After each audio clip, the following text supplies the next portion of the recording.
संघ संरक्षक बहुसूत्र पूज्य गुरुदेव श्री फूलचंद जी महाराज, उत्तर भारतीय प्रवर्तक शासन सूर्य पूज्य गुरुदेव श्री शांति स्वरूप जी महाराज, श्रवण संज्ञ सलाहकार भीष्म पितामह राज ऋषि पूज्य गुरुदेव श्री सुमति प्रकाश जी महाराज की जय।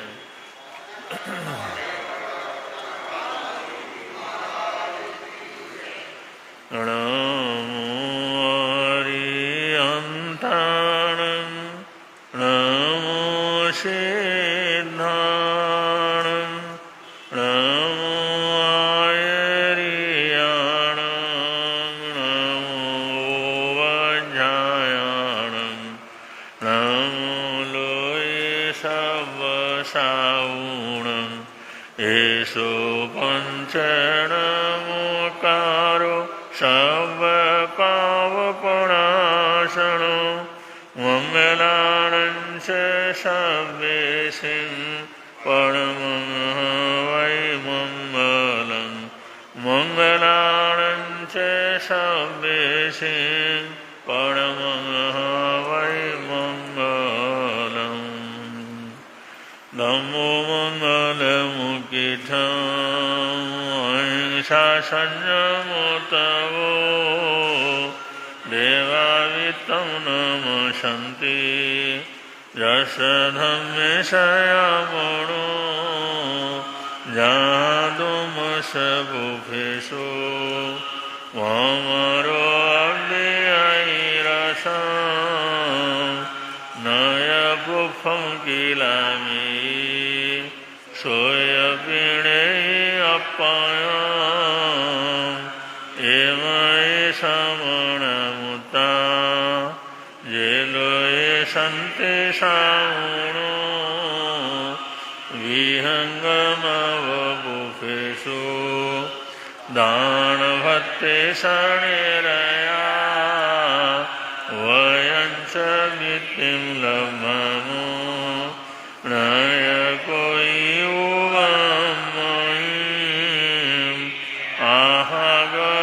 सूर्यन्ते ओफे शोभमराजा मोगार समबुद्धा जे भवन्ति अनिशया नानापिण्डरयानन्ता तेन वोच्यन्ते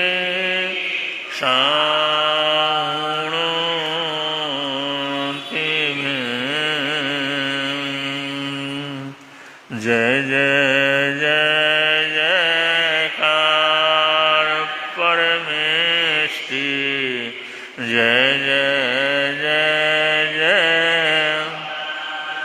जय जय भविजन बोध विधाता जय जय भविजन बोध विधाता जय जय आत्म शून्य विधाता जय जय आत्म शून्य विधाता जय भव भंजनहार परमेष्टि जय जय जय जयकार परमेष्टि जय जय जय जयकार परमेष्टि जय जय जय जय।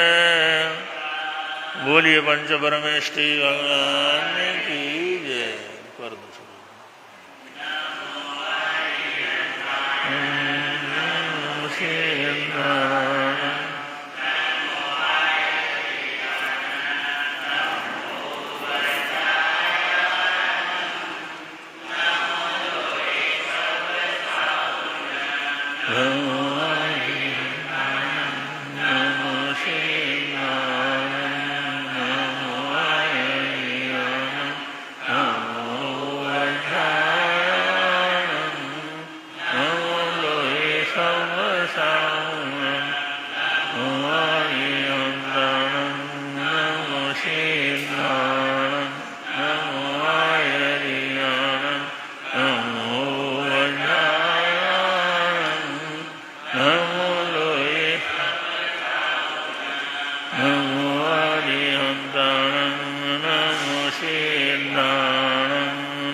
Saunam Namo Arihantanam Namo Siddhanam Namo Ayariyanam Namo Vajrayanam Namo Loe Savasaunam Namo Arihantanam Namo Siddhanam Namo Ayariyanam Namo Vajrayanam Namo Loe Savasaunam Namo Arihantanam Namo Siddhanam Namo Ayariyanam Namo Vajrayanam Namo Loe Savasaunam Namo Arihantanam Namo Siddhanam Namo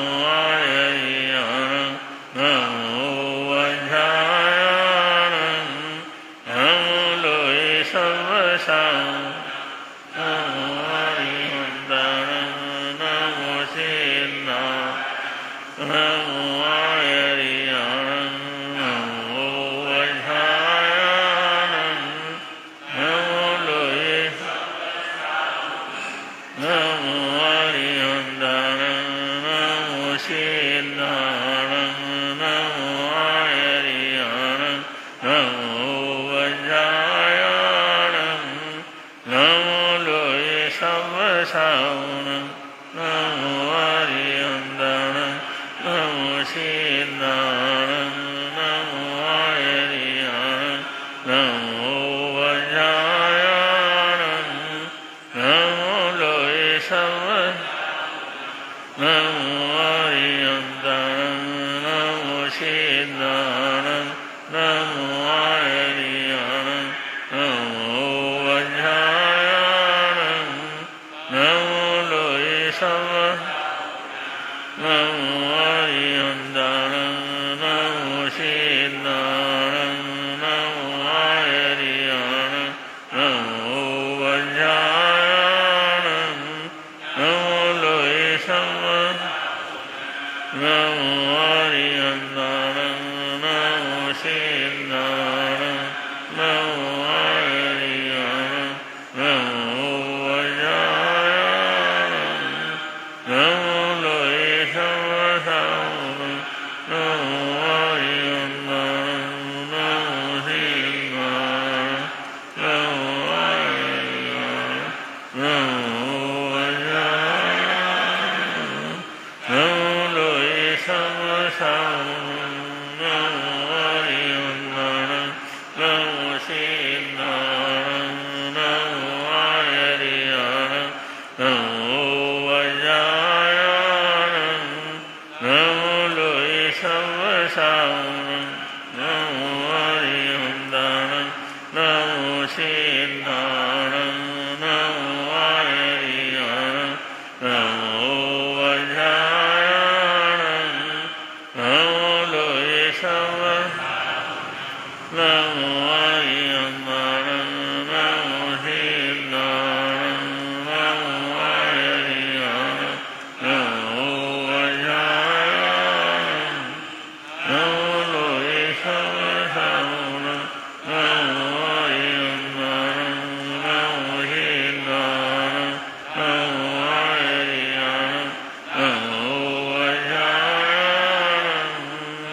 नमो वज्रायाणं नमो लोये सर्वसाहुणं नमो आर्यन्ताणं नमो सिद्धाणं नमो आयर्याणं नमो वज्रायाणं नमो लोये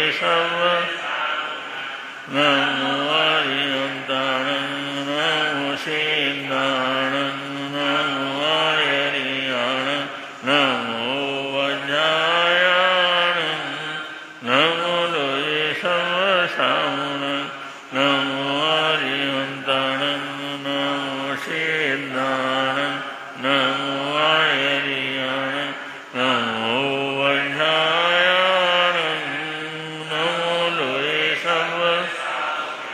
नमो आर्यन्ताणं नमो सिद्धाणं नमो आयर्याणं नमो वज्रायाणं नमो लोये सर्वसाहुणं नमो आर्यन्ताणं नमो सिद्धाणं नमो आयर्याणं नमो वज्रायाणं नमो लोये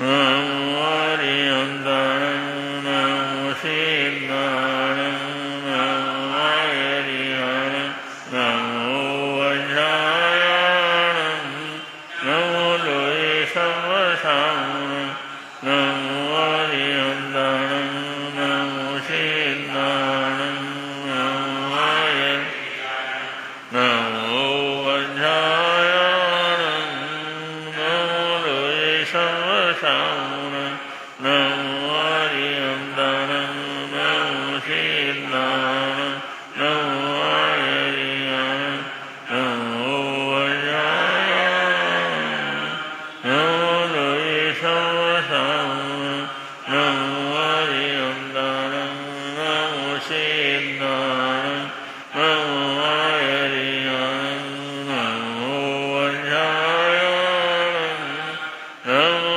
लोये सर्वसाहुणं नमो आर्यन्ताणं नमो सिद्धाणं नमो आयर्याणं नमो वज्रायाणं नमो लोये नमो आर्यन्ताणं नमो सिद्धाणं नमो आयर्याणं नमो वज्रायाणं नमो लोये नमो आर्यन्ताणं नमो सिद्धाणं नमो आयर्याणं नमो वज्रायाणं नमो लोये नमो आर्यन्ताणं नमो सिद्धाणं नमो आयर्याणं नमो वज्रायाणं नमो लोये सर्वसाहुणं नमो आर्यन्ताणं नमो सिद्धाणं नमो आयर्याणं नमो वज्रायाणं नमो लोये सर्वसाहुणं नमो आर्यन्ताणं नमो सिद्धाणं नमो आयर्याणं नमो वज्रायाणं नमो लोये सर्वसाहुणं नमो आर्यन्ताणं नमो सिद्धाणं नमो आयर्याणं नमो वज्रायाणं नमो लोये सर्वसाहुणं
नमो वज्रायाणं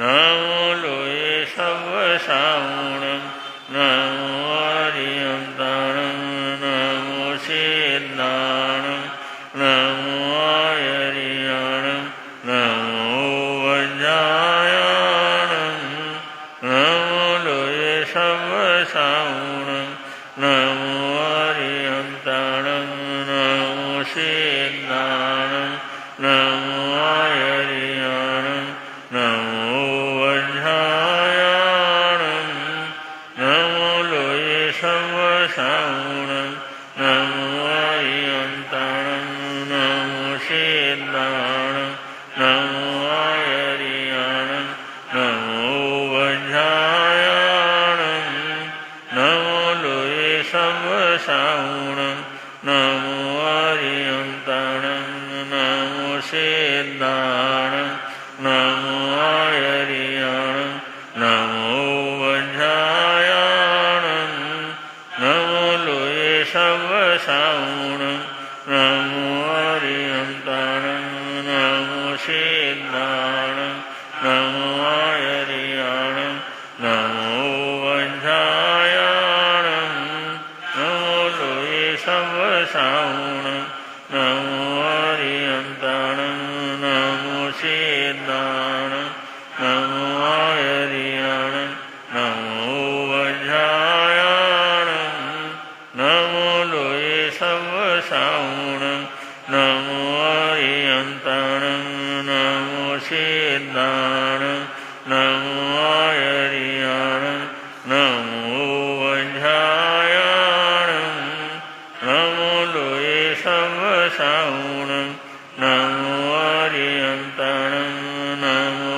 सिद्धाणं नमो आयर्याणं नमो वज्रायाणं नमो लोये सवसावणं नमो आर्यन्ताणं नमो सिद्धाणं नमो आयर्याणं नमो वज्रायाणं नमो लोये सवसावणं नमो आर्यन्ताणं नमो सिद्धाणं नमो आयर्याणं नमो वज्रायाणं नमो लोये सवसावणं नमो आर्यन्ताणं नमो सिद्धाणं नमो आयर्याणं नमो वज्रायाणं नमो लोये सवसावणं नमो आर्यन्ताणं नमो सिद्धाणं नमो आयर्याणं नमो वज्रायाणं नमो लोये सवसावणं नमो आर्यन्ताणं नमो सिद्धाणं नमो आयर्याणं नमो वज्रायाणं नमो लोये सवसावणं नमो आर्यन्ताणं नमो सिद्धाणं नमो आयर्याणं नमो वज्रायाणं नमो लोये सवसावणं नमो आर्यन्ताणं नमो सिद्धाणं नमो आयर्याणं नमो वज्रायाणं नमो लोये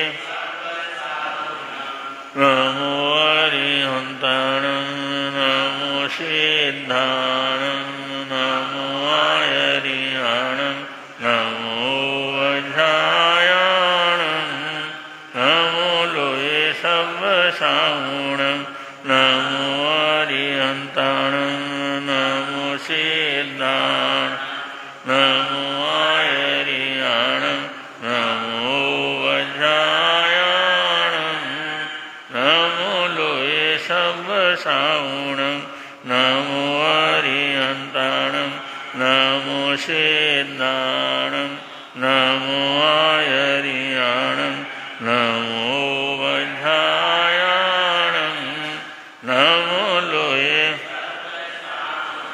येषु पंचणमुकारो सर्वपावपणाशनो मंगलानं च सव्येसिं परमं वै मंगलं मंगलानं च सव्येसिं परमं वै मंगलं मंगलानं च सव्येसिं परमं वै। बोलिए पंचमरमेष्टि भगवान की जय।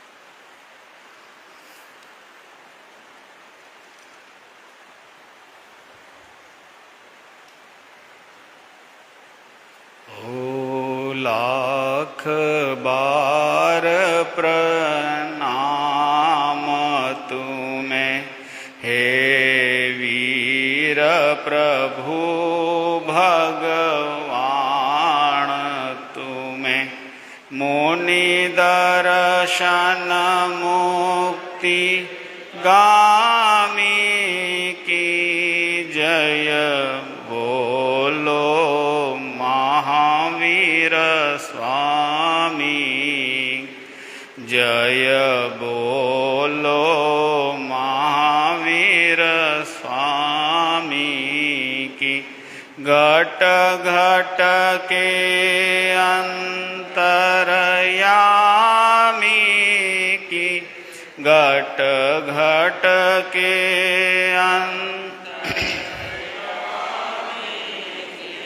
जय बोलो महावीर स्वामी की जय बोलो।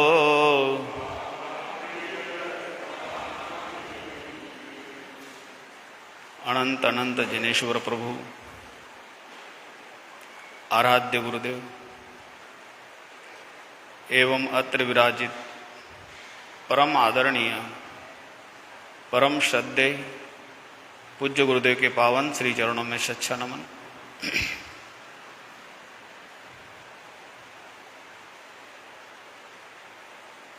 अध्यात्म इस शब्द से विशेष करके भारतीय जनमानस को बहुत अधिक निकटतम शब्दों में से एक आध्यात्मिक शब्द हमें सुनने में, पढ़ने में, चर्चाओं में अनेक जगह पे इसका उपयोग में आता है। भारत की भूमि को अध्यात्म की भूमि कही जाती है। भारत के लोगों में अध्यात्म का वास कहा जाता है। भारतीय जनमानस में अध्यात्म की सुहास चारों तरफ है, ऐसा परिचय में दिया जाता है। कुल मिला के सामान्य रूप से अध्यात्म इस शब्द को बहुत बार सुनते हुए, बोलते हुए, किसी का परिचय देते हुए हम आ रहे हैं। किसी उत्तम और महापुरुषों के बारे में, उनके बारे में कहा जाता है कि ये अध्यात्म योगी है। उनके विशेषण, उनके गुणों का विशेषण देकर के उनको कहा जाता है अध्यात्म योगी है। अनेक ऐसे उत्तम महापुरुषों के बारे में बोला जाता है। लेकिन अगर कभी गहराई से देखें कि अध्यात्म क्या है, बहुत लोगों को शब्द का परिचय नहीं हो पा रहा है। बोलते तो हैं, सुनते भी हैं, अनेक बार सुनते हुए वर्षों बीत गए हैं, लेकिन अध्यात्म क्या है? अध्यात्म का मतलब आत्मा से निकटतम लाने वाला मार्ग, आत्मा से परिचय कराने वाला मार्ग, आत्मा को स्वयं बोध को बताने वाले सूत्र जिसमें मिलते हैं, ऐसा अध्यात्म जहां स्व से स्व का परिचय हो जाए, जहां आत्मा को निकटतम लाने के लिए किए गए सारे मार्ग वो अध्यात्म कहलाते हैं। चाहे वहां पढ़ने का कोई कार्य हो, चाहे आचार से संबंधित, चरित्र से संबंधित छोटी से छोटी क्रिया क्यों ना हो, एक सामान्य छोटा सा भी अगर कोई नियम लेता है कि मुझे सचित का त्याग करना है आज, इतना छोटा सा नियम है,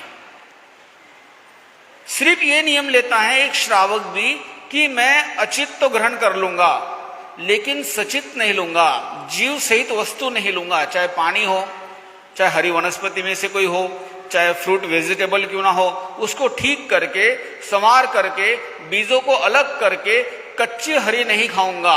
एक छोटा सा नियम लेने वाला भी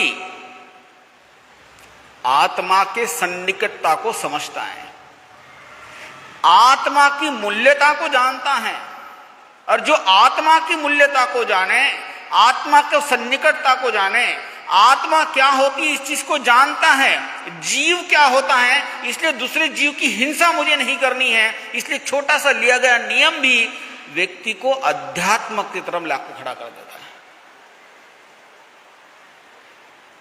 एक सामयिक ग्रहण करते हैं 48 मिनट के लिए, नियम क्या होता है? सावज्यम जोगम पचखामी, सावध्यकारी योगों का मैं क्या करता हूं? त्याग करता हूं। सावध्यकारी मतलब सवद्य, वद्य यानी हिंसा। अब हिंसा किसकी दृष्टि से आएगी?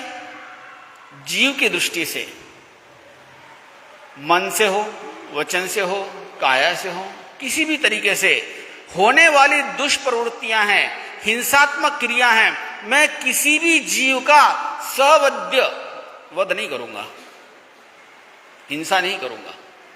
48 मिनट के लिए नियम लेता है, एक मुहूर्त तक का नियम लेता है। आध्यात्म का मतलब होता है कि ऐसी कोई भी क्रिया हो जिसमें आपको जीव का अस्तित्व से समझ में आए, आत्मा का सन्निकटता समझ में आए, आत्मा की मूल्यता समझ में आ जाए, आत्मा है और आत्मा के लिए मुझे जीवन जीना है, और आत्मा क्या है इसका अगर बोध हो जाए वो अध्यात्म है।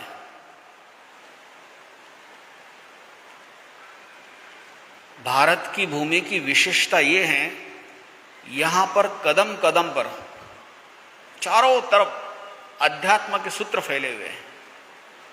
हर छोटी सी छोटी क्रिया भी आपको स्वयं की आत्मा के निकटता का बोध कराने वाली है। जहां हम संसार में जब हम पापकारी क्रिया तभी कर पाते हैं जब हम आत्मा के अस्तित्व को भूलते हैं, आत्मा के मूल्यता को भूलते हैं, आत्मा के अस्तित्व के साथ आत्मा है जब हम ऐसा विस्मृति आ जाती है तभी हम ये सब चीजें भूलते हैं और वो व्यक्ति अध्यात्म से दूर होता जाता है।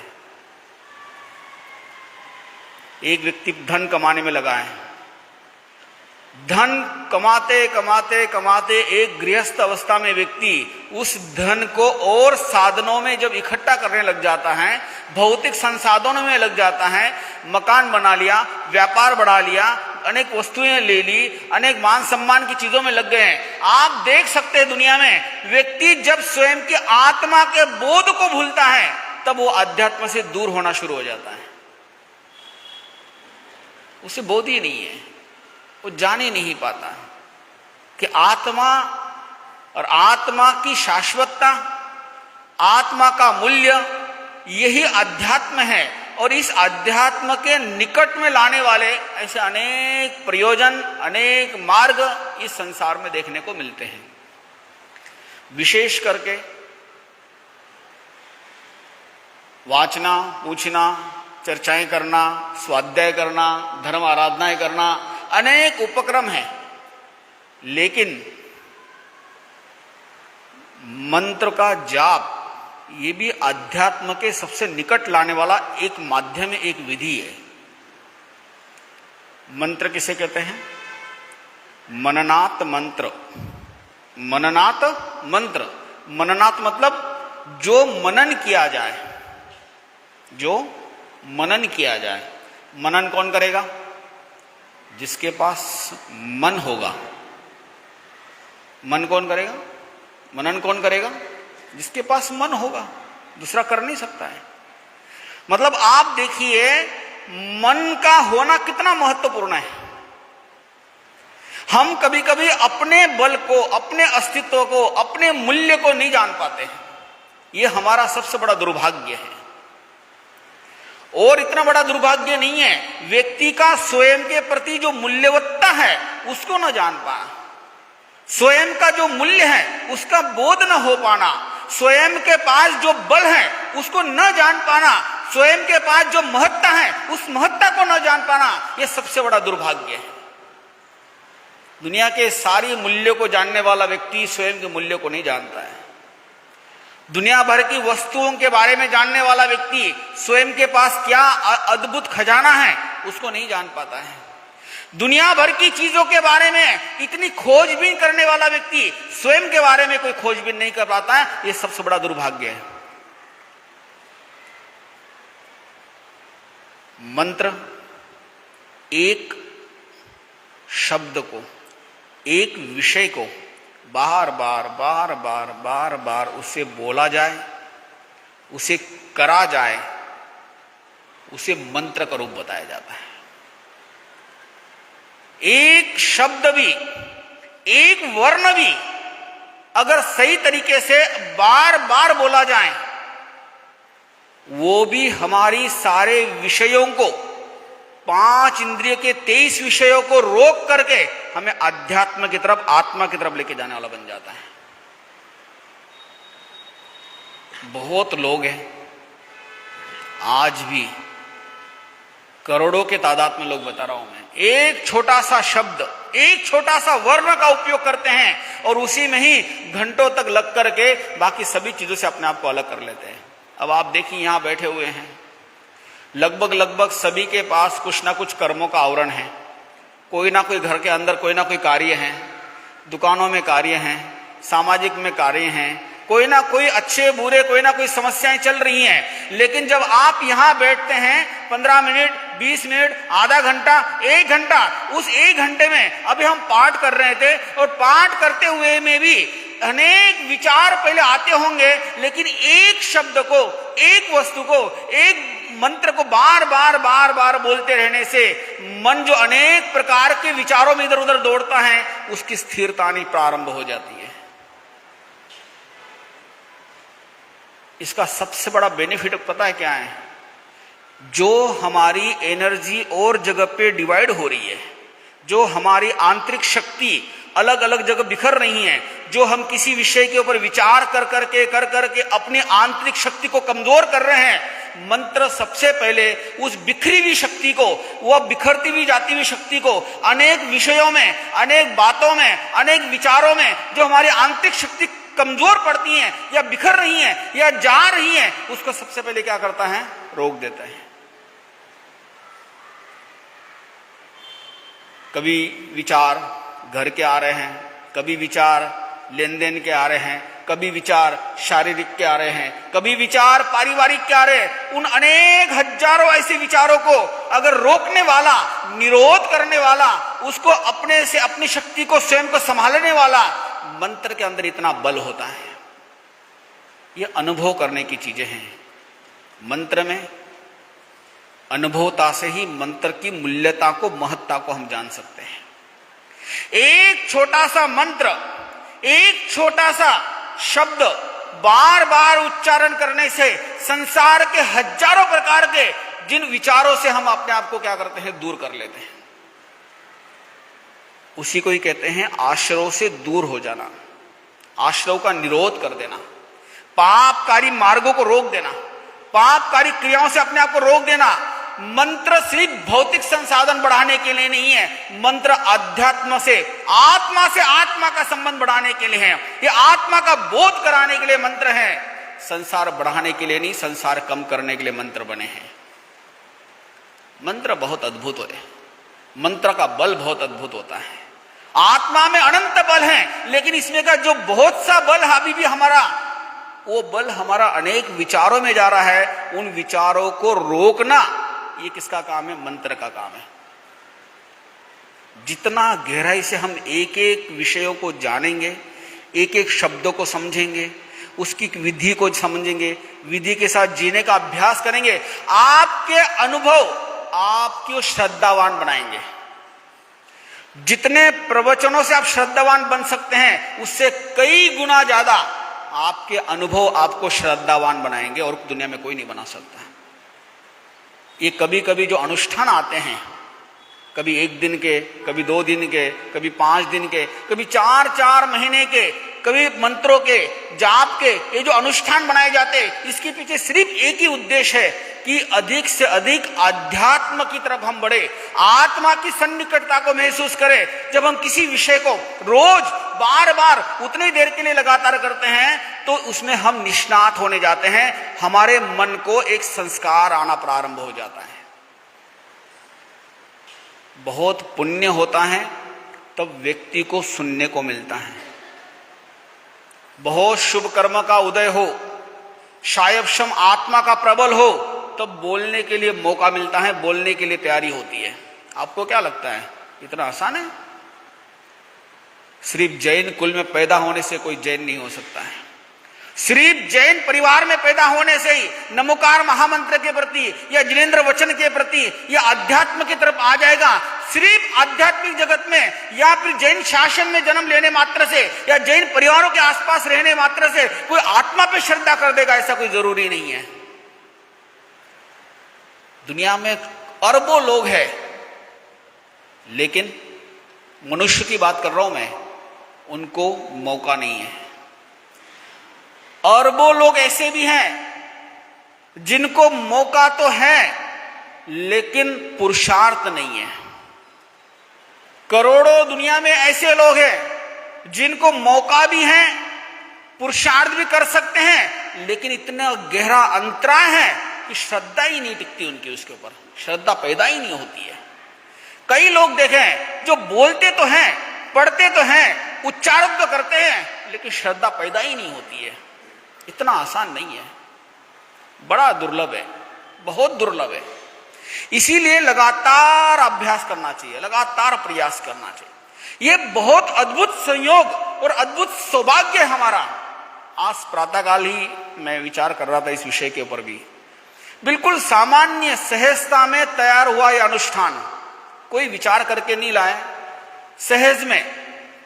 संघ की बहुत ज्यादा विनती, संतों का अस्वस्थता का वातावरण, पूज्य गुरुदेव का स्वीकृति, और उसी में ही ये 38 दिन का अनुष्ठान, ये ऐसा संयोगिक घटना है। अगर आप शांत होकर कभी सोचोगे तो आपको समझ में आएगा कि जीवन में हम कब मौका लगेगा कि रोज हम ऐसा अनुष्ठान में बैठेंगे और हम पढ़ेंगे। 1 दिन का भी अगर जाप करना हो तो उसके लिए भी दुनिया भर का करना पड़ता है, तामझाम। कोई आडंबर नहीं, कोई तामझाम नहीं, कोई झंझट नहीं, आराम से आते हैं, एक माला होती है।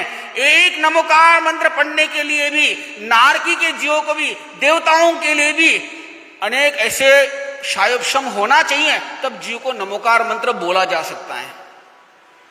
ये बहुत अद्भुत संयोग प्राप्त हुआ है। ये बहुत पुण्यवान लोग रहते हैं जिनको इस शासन में रह करके ये सब चीजें मालूम पड़ती है, और उसमें हम सम्मिलित हो पाते हैं। मंत्र की शक्ति, मंत्र का बल हमें अनेक प्रकार की विकृतियों से अपने स्वभाव में लाने वाला बन जाता है, अनेक प्रकार के विभाव से दूर करके स्वभाव में लाने वाला बन जाता है। एक एक शब्द के ऊपर अगर आप बार बार उच्चारण करके अनुभव में लाने की कोशिश कीजिए। नमोकार मंत्र के ऊपर विगत में मैंने कुछ किताबों को देखा है, अभी भी लगातार में अनेक ऐसे रेफरेंस आते हैं, सैकड़ों नहीं हजारों ऐसी किताबें सिर्फ नमोकार महामंत्र के ऊपर तैयार हुई है। अद्भुत से अद्भुत है, आप कल्पना नहीं करोगे। सिर्फ घटनाओं के माध्यम से नहीं है, इतनी अलग अलग विधियां बनाई गई हैं, इतना अलग अलग तरीके से एक नमोकार मंत्र, और वो नमोकार मंत्र भगवती सूत्र में, आगमों में आया हुआ है सबसे पहले। आप समझ सकते हैं, तीर्थंकरों के मूल वाणी, जिसको हम 11 अंग सूत्र कहते हैं, उन 11 अंग सूत्रों में से भगवती सूत्र में सबसे पहला अगर कोई सूत्र है तो नमोकार महामंत्र से प्रारंभ हुआ है। आप इसका मूल्य समझिए। भौतिक संसाधनों की तरफ हमारा जो आकर्षण है, ये आकर्षण संसार बढ़ाने वाले के लिए, लेकिन नमोकार महामंत्र में वो उत्तम महान आत्माओं के लिए नमन किया गया है, उन गुणों के लिए नमन किया गया है जो आत्मा के सन्निकट थे, वो आध्यात्मिक पुरुष रहे हुए, आध्यात्मिक जगत में शिखर पे जाने वाली आत्मा है, चाहे वो अरिहंत के रूप में हो, सिद्ध के रूप में हो, आचार्य के रूप में हो, उपाध्याय के रूप में हो, साधुओं के साध्वी के रूप में हो, ये सारे के सारे आध्यात्मिक पुरुष जो आत्मा के सन्निकटता को बढ़ाने वाले हैं। आप कल्पना कीजिए, जब एक नमोकार मंत्र पढ़ते हैं, मन में कोई कामना नहीं, कोई इच्छा नहीं, कोई अपेक्षा नहीं है, संसार वृद्धि वाला कोई काम नहीं है। ये अनुष्ठान हमें हमारे नए कर्मों से बंधन को रोक करके सम्यक्तों को दृढ़ता पैदा करने वाला बन रहा है। जैसी जैसी एकाग्रता बढ़ेगी, जैसे जैसे हमारी स्थिरता आएगी, आप एक एक मंत्र के एक एक उच्चारण के साथ आप अपने अनुभव को अनुभव कीजिए, अनुभूत कीजिए।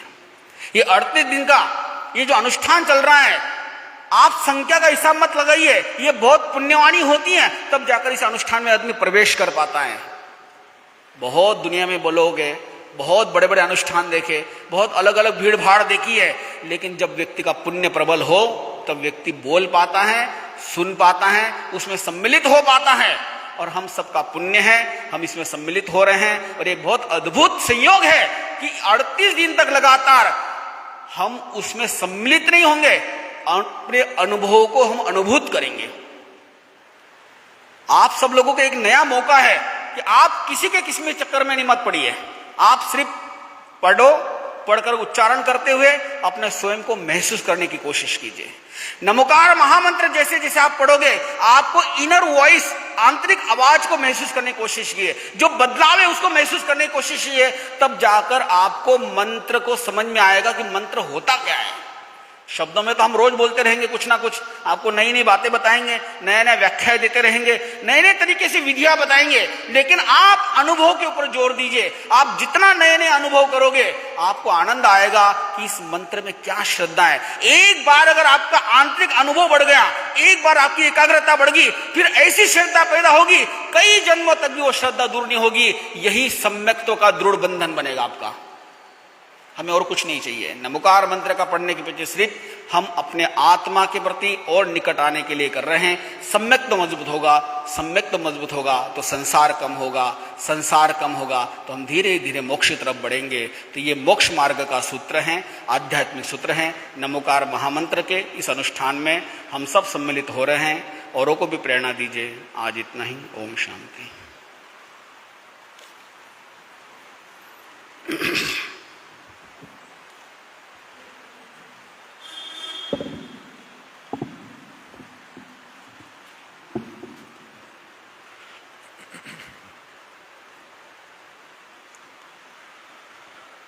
दुनिया के चराचर जीवों पर कर्मों ने जाल बिछाया है। क्या साधु गृहस्थ, क्या बाल वृद्ध, वश कोई न बचने पाया। अति शुभ कर्मों के आने से संतों का समागम मिलता है। जिन वाणी श्रवण करने से दुख जन्म मरण का मिट। है समय नदी की रार की जिसमें सब बह जाया करते। है समय बड़ा तूफान प्रबल पर्वत झुक जाया करते। अक्सर दुनिया के लोग समय में चक्कर खाया करते हैं, लेकिन कुछ ऐसे होते जो इतिहास बनाया करते हैं, इतिहास बनाया करते हैं। सत्वेषु मैत्री गुणेषु प्रमोदम् क्लिष्टेषु जीवनम् जीवेषु कृपापरत्वं मध्यस्थभावं विपरीतवृत्त्यो सदा ममात्मा विदधातु देव सदा ममात्मा विदधातु देव सुतेषु यावी परिबुद्धजीवी सम्मतदिठीशया अमूढे शेयतोपाशैषबलोये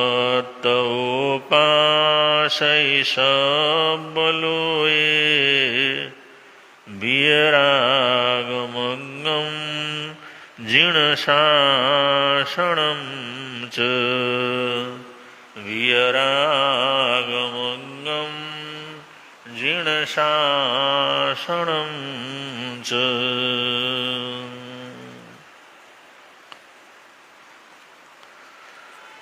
आगमवाणी में हमारे जीवन के उत्थान के लिए भावनात्मक परिवर्तन के बहुत से आयाम प्रस्तुत किए गए हैं, जिससे कि हम संसार के कामों में रहते हुए भी आध्यात्म से, आत्मकल्याण से या ऊंची गति से जुड़ते हुए आगे क्या कर सकें, बढ़ सकें। क्योंकि हर आदमी संसार को छोड़ नहीं सकता, संसार की सारी चीजों को त्याग नहीं सकता। प्रभु परमात्मा जानते हैं, ये तो कुछ ही आत्माएं होती हैं जो संसार से उपरत होते हैं। तो संसार में रहते हुए भी, सांसारिक कार्य करते हुए भी अपने जीवन को आध्यात्म से जोड़ने के अनेक आयाम, अनेक रास्ते प्रभु परमात्मा ने हम लोगों को समझाया है। यही बात यहाँ पर शास्त्रकार कहते हैं, जिसको एक छोटे से प्रसंग से आप लोग बड़े आराम से समझ सकते हैं। अपने धर्म पत्नी की इच्छा को पूरी करने के लिए एक श्रेष्ठी ने शहर से बाहर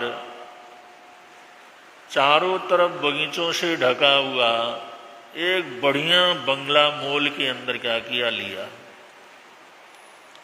उन्होंने कहा जिससे घर की लक्ष्मी प्रसन्न रहे, घर वाले प्रसन्न रहें, सबकी इच्छा के अनुसार लंबा चौड़ा बंगला उन्होंने, जो फर्स्ट क्लास बना हुआ था, सुंदर बना हुआ था, वो लिया।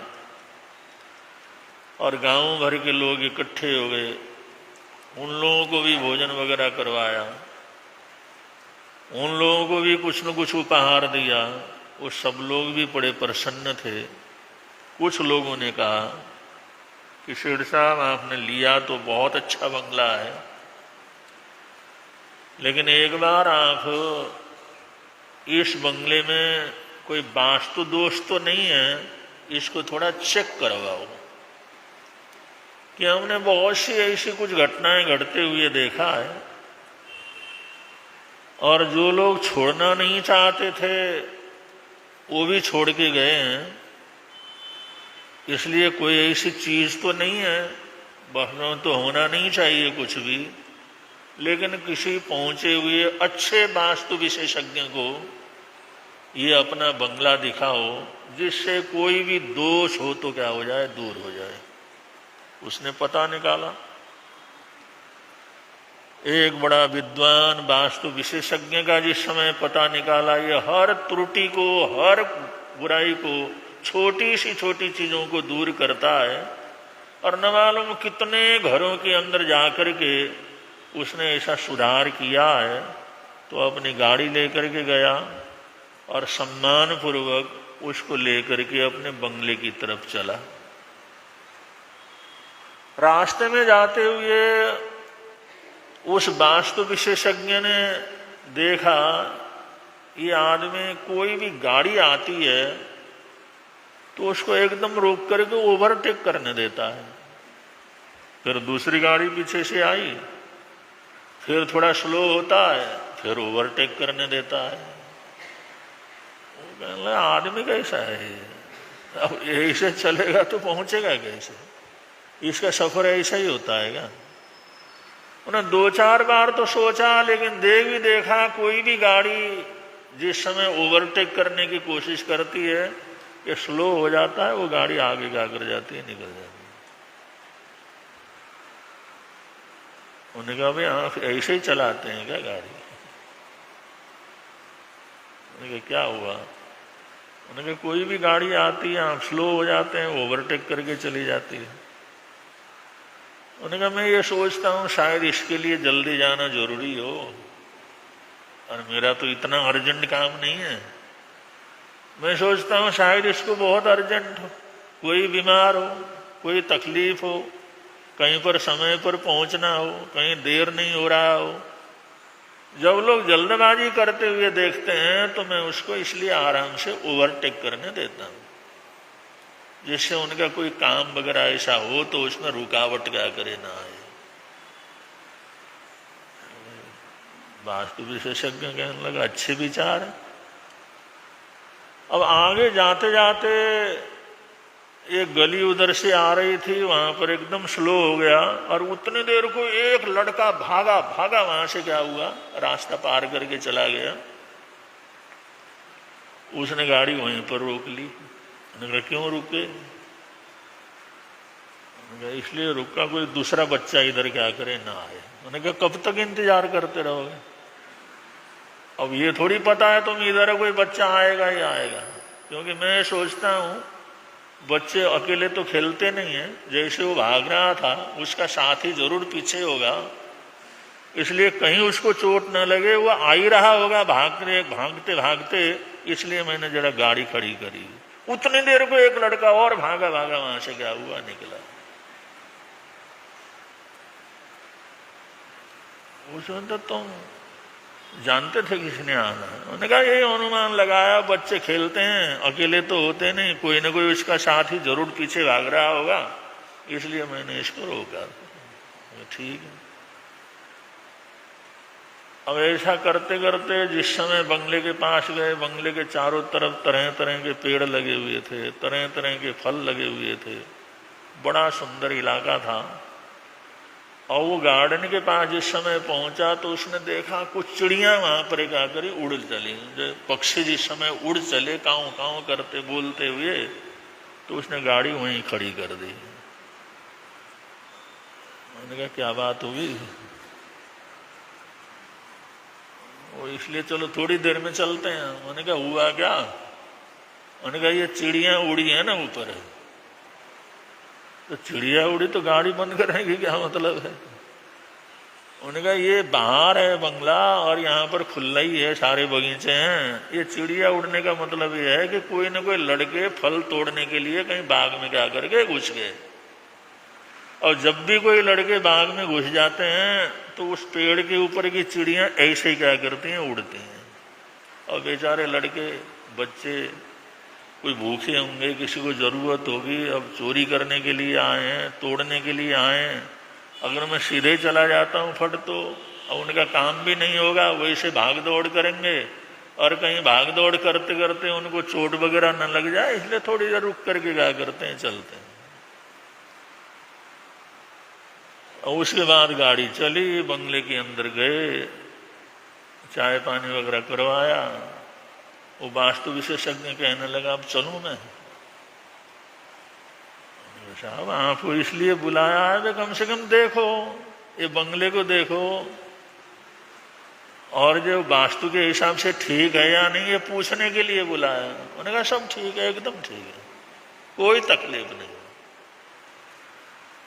वो कहने लगा आपने देखा तो है नहीं, ना तो बाथरूम को देखा, ना पूजा घर को देखा, ना इसके दिशा को पूछा, न अंदर जाकर के घूमे। अब आए हैं, अभी कहते हैं सब ठीक है, तुम क्या कर सकते हो, मैं जा सकता हूं। साहब मैंने आपको इतना ढूंढ करके लाया हूं, कम से कम घर को एक बार देख तो लो, एक बार बता तो दो घर के अंदर कोई दोस्त तो नहीं है, कोई वास्तु दोस्त तो नहीं है, उसके लिए तो आपको ढूंढ करके लाया मैं। तो कहता सेठ तुम्हारे मन के अंदर इतनी दया है, इतनी करुणा है, इतना दूसरे के तकलीफ को अनुभव करते हो, तुम दूसरे की चिंता करते रहते हो, एक के बाद एक गाड़ियों को ओवरटेक करने देते हो, कोई बच्चा दौड़ के आएगा इसलिए गाड़ी खड़ा कर लेते हो, कोई चोरी करने के लिए कोई बच्चे अंदर घुसे हुए हो तो उनको तकलीफ न हो इसलिए यहां पर रुक करके बैठते हो। ऐसे आदमी के घर के अंदर वास्तु दो क्या खाक करेगा वो? अरे वो तो ये तुम्हारे भावनाओं से ही सब खत्म क्या कर जाएगा, हो जाए। जो आदमी, ऐसा आदमी, ऐसी दया, ऐसी करुणा, ऐसी सद्भावना और ऐसे दूसरे के तकलीफ को अपना तकलीफ अनुभव करने वाला व्यक्ति कहीं भी रहे तो वास्तु दोष तो अपने आप क्या हो जाता है, खत्म हो जाता है। इसको कभी आपको सोचने की जरूरत नहीं, कभी आपको इसकी चिंता करने की जरूरत नहीं, कभी फिक्र करने की जरूरत नहीं। जिस मकान को लिया है और जहां तुम रहोगे वहां पर वास्तु से कोई तकलीफ आपको क्या करेगी, नहीं होगी। वो देखे बिना ही वहां से क्या हुआ चला गया। तो शास्त्रकार कहते हैं भावों का, विचारों का, सद्भावनाओं का, दूसरे की तकलीफ को महसूस करने का, अनुभव करने का, उसमें कुछ आचरण जो हो सकता है वो अगर हम जीवन के अंदर करते हैं तो संसार के काम करते हुए, संसार का धंधा करते हुए, संसार का व्यापार करते हुए, आते जाते हुए, अनेक साधनों का प्रयोग करते हुए, उसमें भी कभी कर्मों की निर्जरा भी होती है और पुण्यानुबंधी पुण्य तो क्या करता है, बंधता ही चला जाता है। यही बात शास्त्रकार कहते हैं। ऐसा आचरण, इसी को सम्यक आचरण कहते हैं, इसको सम्यक चरित्र कहते हैं। जो ऐसे सम्यक चरित्र के अंदर जिसने प्रवेश किया उसको दुनिया के अंदर कोई रोकने वाला नहीं, वो तो कभी ना कभी तो आत्मा से परमात्मा क्या करेगा, जरूर बनेगा। इसलिए तो कहा है मिलता है आनंद प्रभु की वाणी से, मिलता है आनंद प्रभु की, प्रवर्तक शांति गुरुवर प्यारे, प्रवर्तक शांति गुरुवर, जीवन नैया के रखवारे, जीवन नैया के रख, जोड़ गए संबंध प्रभु की वाणी से, जोड़ गए संबंध प्रभु की वाणी से, मिलता है आनंद प्रभु की वाणी से, मिलता है आनंद प्रभु